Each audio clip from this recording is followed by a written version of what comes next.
Good afternoon, everyone. Aaron here from the Worley Bugger Fly Company, bringing you your weekly Yakima River fly fishing report from the Uppper Yakima River. So cool this week.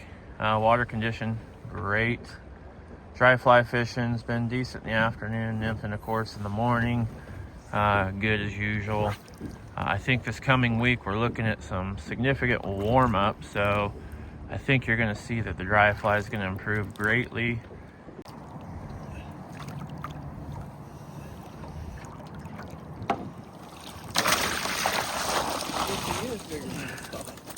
Big fish. Yeah, fat fish. Yeah, it's a healthy. That's a lot bigger than I thought.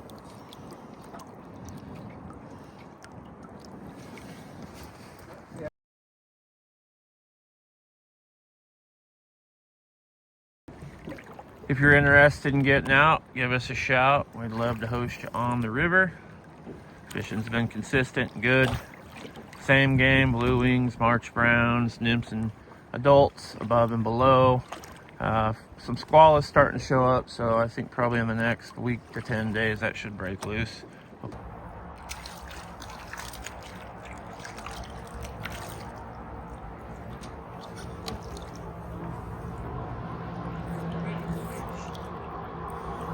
Morning, everybody. This is Steve from the Worley Bugger. Just heard from Aron Larsen about the Uppper River. Here is the Farmlands. In beautiful shape today. Got a little bit of water in it.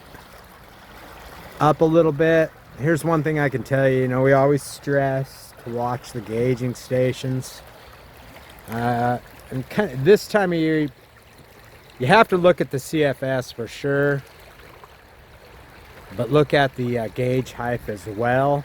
One thing that I can tell you about our gauges on the river, they're extremely old. Some of them are worn out, have needed to be replaced for years. So what can happen during a high water event, gets a sudden blast of water, it can knock them out of calibration. So it gives an inaccurate reading of the actual CFS.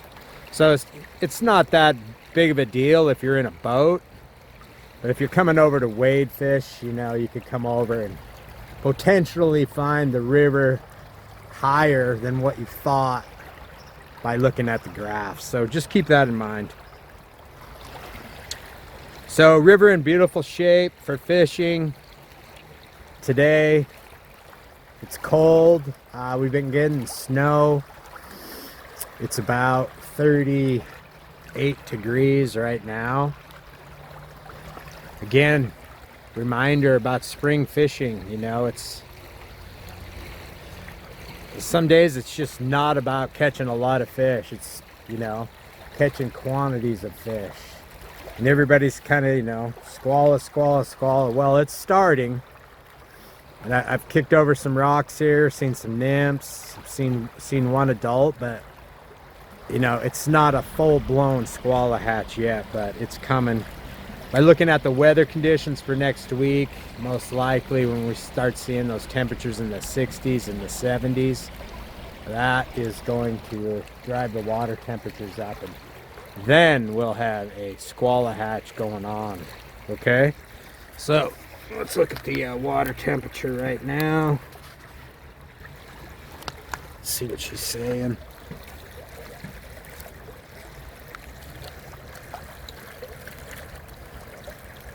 About 37.9 degrees here.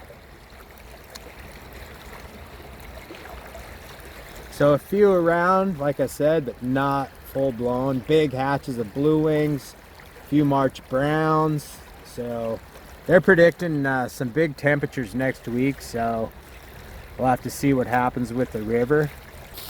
So kicking over some rocks, and when you're doing this, when you're trying to look for bugs, see, you can see the midges, squallas. You want to find out worms, whatever you're looking for.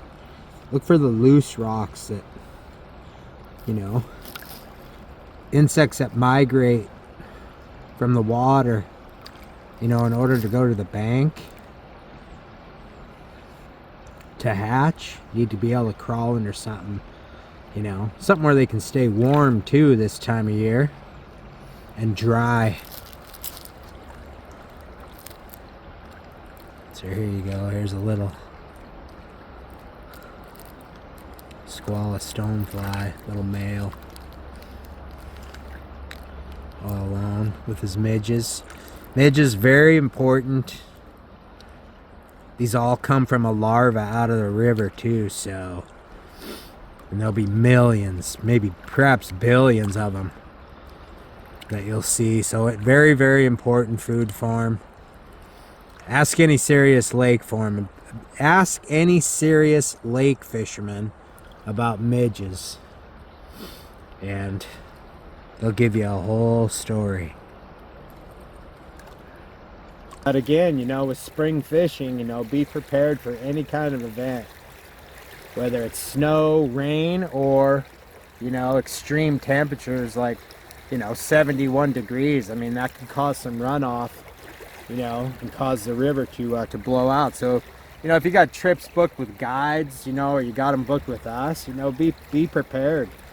You know, we hear funny things too, like, well, we don't fish in the upper river because it doesn't fish good this time of year. Well, Aron spends his life there and catches fish every day, so.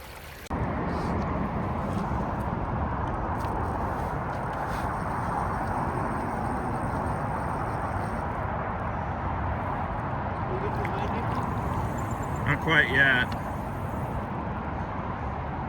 Getting close. You should get him this one. Should get him on this go around. Big fish. Big rainbow. Male.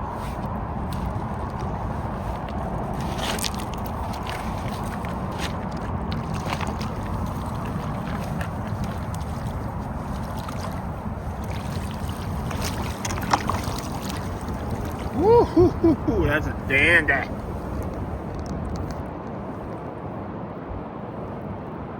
Just a reminder, you know, we have 80 miles of trout fishing here on the Yakima, and it's all good. But each section is different and unique in its own right. And you or your guide needs to know how to fish that properly. One section doesn't fish like another section. And so on and so on. So if you're used to fishing in the canyon, the lower Yakima River Canyon, it's not going to fish the same as what the Farmlands or the upper river is going to. So, you know, be prepared to switch up your game, you know, and do some thinking. You know, that's part of what fly fishing's all about.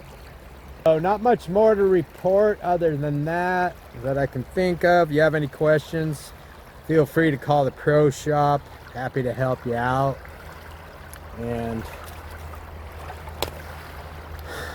until then, everybody, enjoy your upcoming weekend, and hopefully we'll see you out here. Everyone's having a fantastic week. Tight lines, and we'll see you out here.